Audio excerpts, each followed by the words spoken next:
Alright guys, welcome to the live stream and I really want to say sorry for the cut in the live stream because we had issues with network speed and we just had to redo everything and start over because the network was a bit low and hopefully we'll be able to cover everything from here and get started with it.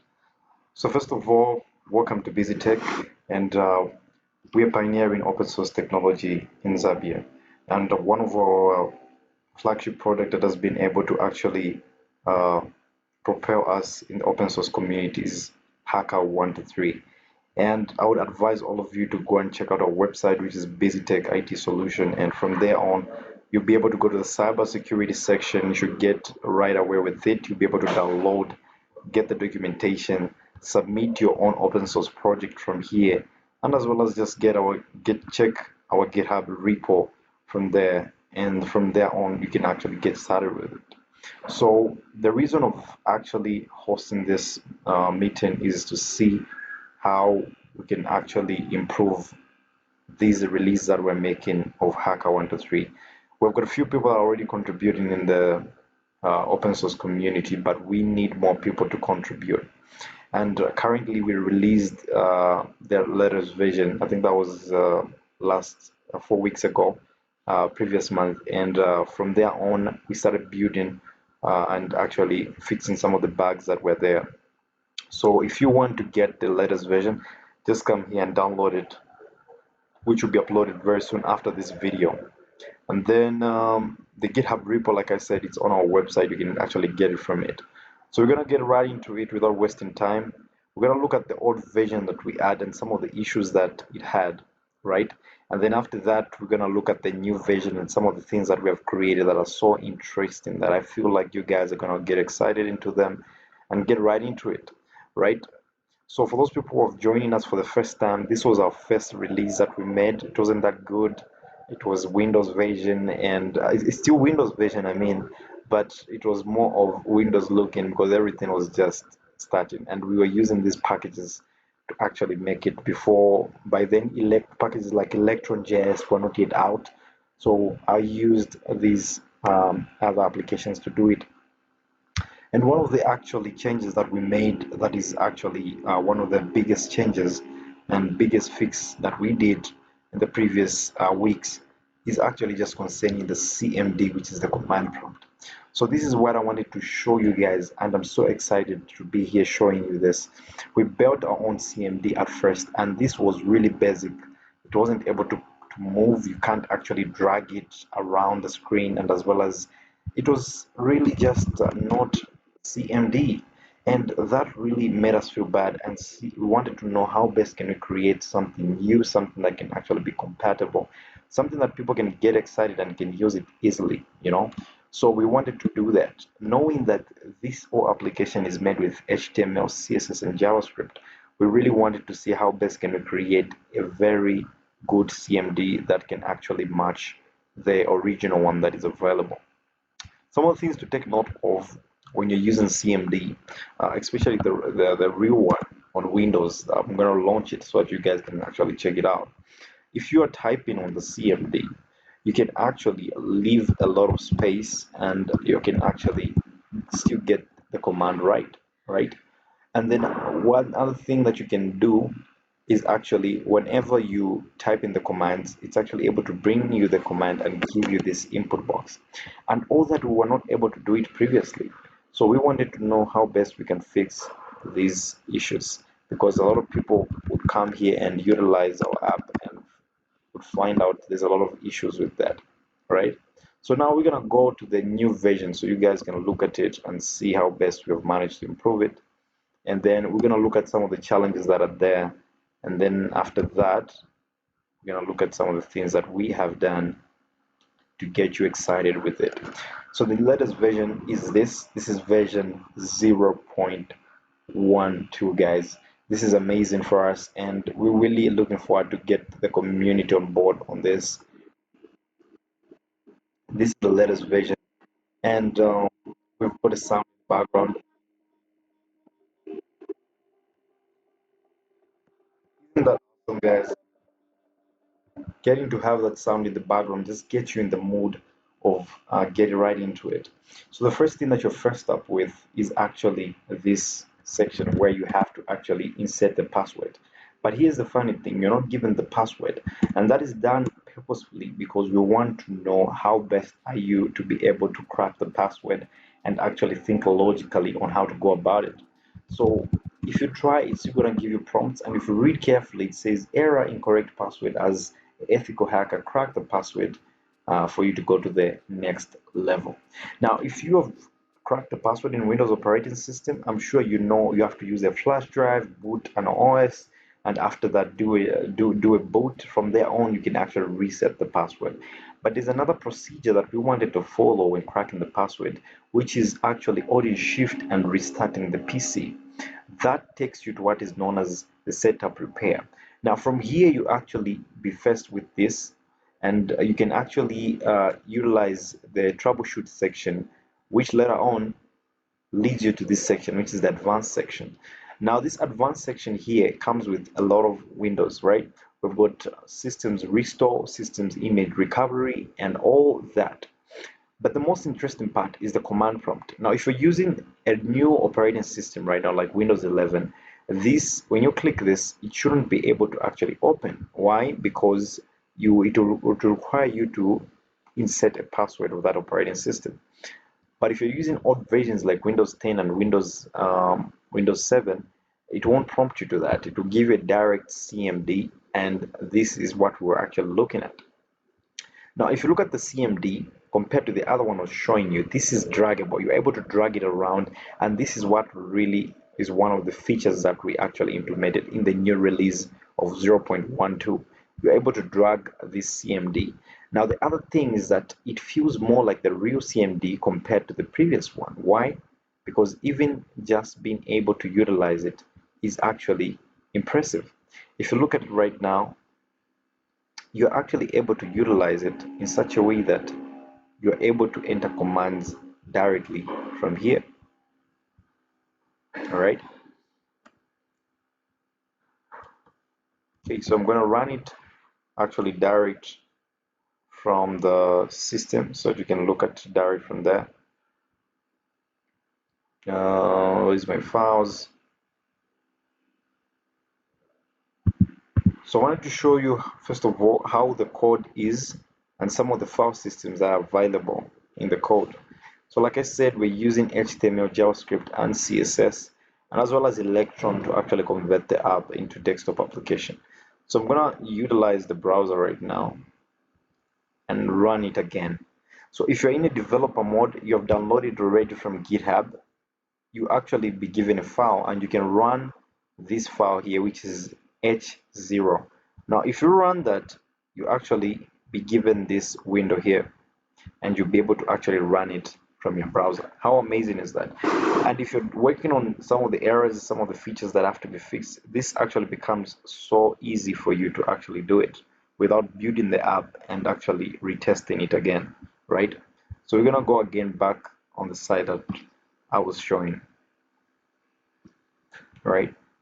So if you look at this again, here is our application. So this is the desktop version, right? And then we've got as well as the mobile version, the web version, but the web version is only accessible if you're a contributor, you've downloaded the repo. You are able to do the mobile version because it becomes so easy to change files, file names, and as well as just do the repairs and looking at issues as well, and the code itself. So in a case like this where you're utilizing the desktop version, the CMD is right here, right? So the first thing you'd want to crack the password is actually just saying net user. So net, first of all, you actually put net, and from net you get all these details, right? And all these details will actually help you to crack the password. And one of them that we're going to look at is net user. So you're going to use this net user today. So we're going to type net user.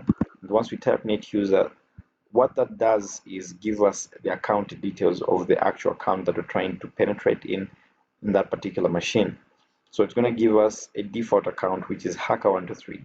So if there's more accounts, you're going to see more accounts on this list. Now, why do we need the name? So that comes in with the next command, which is net user and then the actual name of that machine. and this gives us now more details about it. So the command we entered was net user and then the name of the machine, and now it is given more details, the date when the operating system was actually installed and all other details that are there, right? How amazing is that? Now if you search online on how to go about cracking the password, which I assume that that's what you would do because you're trying to penetrate this system. So you're going to do your due diligence and as well as just researching on what really has to be done to actually crack the password here. So if you do research, you find that most of the codes that you find online, they'll tell you if you're using CMD, you have to use net user, the name of the machine, and then you're going to enter. I don't know if you can call it a star, but if you put a star there on top, it should actually give you a prompt to enter, to type in a new password and confirm the password. But here's the catch for it. Most of the time it doesn't work, especially if you're out of the OS, right? Like this right now, we are in the advanced section, advanced option of the repair section. It usually doesn't work. It just gives you an error to say system error 5 has occupied. So now how do you go about it, right? How do you deal with that? So how you deal with that is really easy actually.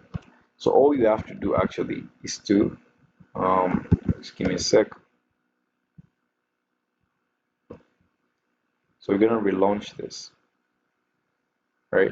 So all you have to do is to enter this command, which is net user, the name of the machine, then we're gonna do slash random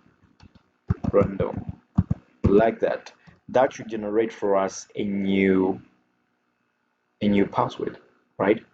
And for those who are actually attentive, what you're going to find out is that the actual new password is actually the same link that you utilized when downloading from our website. So this is only at this time when I'm presenting this, but obviously when we're done, the password is going to be changed. So you still have to go through that procedure, but I had to set it as this same link that you're using to download as the password, just to get it quickly and exciting as possible. So that what you have seen right there is the same password that we used actually to actually set it up for cracking the actual machine that is here. So the same link, we used it as a password. Yeah. So now if you're gonna utilize that link to log in, that should log you right into the machine and get you started with the first level. So let's try that and see what's gonna happen from there. So we're restarting the machine. From there on, what we want really is to see how we're gonna get to log in and look at it. So we're gonna enter the password there like that.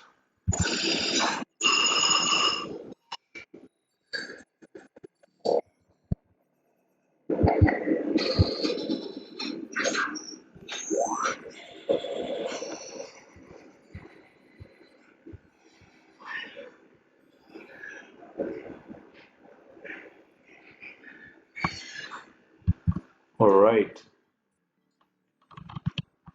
So I'm sure you have seen that there's a message once you open it, and the message, I'm sure for those who attended the previous uh, meeting that we had and live stream, we talked about this message where it's a story that is giving you just a preview on what is really expected of you. And the story behind the game is that we have got a couple of hackers that were caught, and this is the machine that were utilized. They were utilizing to do their hacks, and all you're told to do is to do the forensic check and actually find hidden files and other stuffs that are in the game. And the first challenge, what it does is challenges you and your logical thinking on how to look at files that are hidden on the desktop. So if you look at it saying there is a hidden file on the desktop, you must find it to get the password of the next level. The password is the name of the file. So now, this is the thing. Last time when we made this, the CMD as well had issues, and we had to look at how best we could actually fix those issues, right? And that's the reason why we're here today, is to look at some of the things that we managed to fix and the performance of the CMD itself, right? So a lot of things have to be improved, and we want to see how best we can actually do that. So from the first level, that which is here, when you click it, when you're able to bypass that and catch the flag, you should be able to utilize it to get into the second level, and the flag that you're going to get there, you can utilize it to get to the third level. So now the first level here, you actually open it, like we said, the message, you read the message, and then from here on you're gonna have this CMD, right? And mainly the CMD is just there to actually help you to crack the password, right? And that's the first tool that we wanted to utilize to teach people and get them started with hacking, because we overlook the CMD, and yet it's one of the powerful tools in the Windows operating system. So now, how do you go about finding the hidden file on the desktop? The first thing you want to do is research. I get a lot of people asking me, hey Tesla, how do I go about this level? Simple, you have to do your research. Go online and try to search about how to find hidden file on desktop using CMD, and from there on that should give you some insight.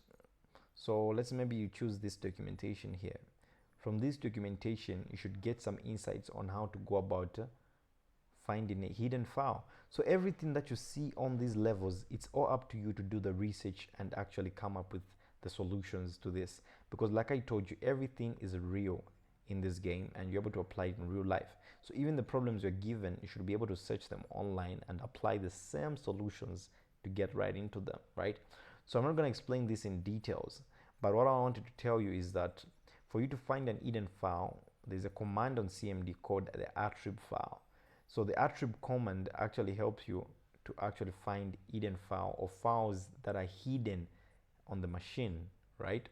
And this comes with three other attributes that comes with it, which is H. So this can either be minus or plus, depending on what you're trying to do. If you do a minus, what you're trying to do is to clear the hidden data attribute, right? And then if you do a minus R, is clear the read-only file attribute, right?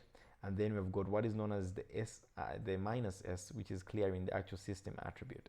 Now let's get into the file so that you could see what I'm really talking about here. If you go in the new version and you type in attribute like that, that gives you these files here. And if you look at on the desktop, we've got the bin, we've got the Z hackers, we've got the messages. But funny thing is that here we've got a file and it's not actually existing. If you type in dr, for those who are in Mac, it's actually sr, but in Windows we use dr. So when you type dr, you should see the files on the desktop, and dr will just give you the actual files that are actually seen. It won't give you the files that are hidden. But the difference between dr and attribute is that attribute is going to give you the hidden files. So the reason why we want to know the hidden file is because we want to utilize the attribute code to actually unhide this file. Now how do you go about doing that? All you have to do is to type attrib minus h space minus r space minus s, and then the name of the file that you have found out, which is soft, and then dot ra. So if you look at here, we have got attrib minus h minus r minus s. H means unhide the file that is there and make sure it's readable once it's hidden, and as well clear the system attrib for it. If you press enter, voila, we have got our file, and there it is, it has appeared. This applies the same even on real machine. You could actually try this on a real machine and the same thing would happen. If you create a file, now the question is, how do you hide it? So if you want to hide it, you're going to type attrib, and then instead of minus, now you're going to use plus h space plus r and then plus s, and then you're going to type the name of the file that is on that directory and then its property. There it goes, it's hidden again. So for you to unhide it again, you're going to do attrib, and then we're going to do minus h minus s minus r. It doesn't, the order doesn't really matter, you can put any order and it should work.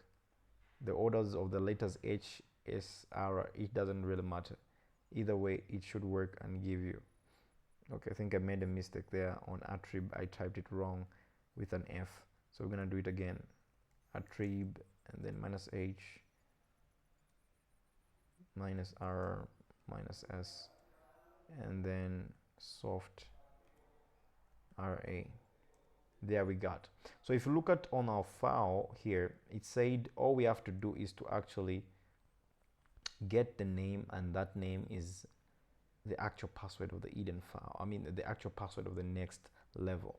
So if you go here, click on Windows and you go to levels, this should actually lead us to the level section where we'll be able to log in to the next level.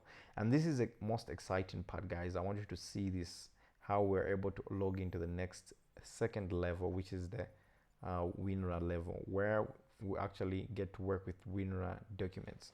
So if you type soft, the name of the file is soft, so I'm going to type soft and click enter.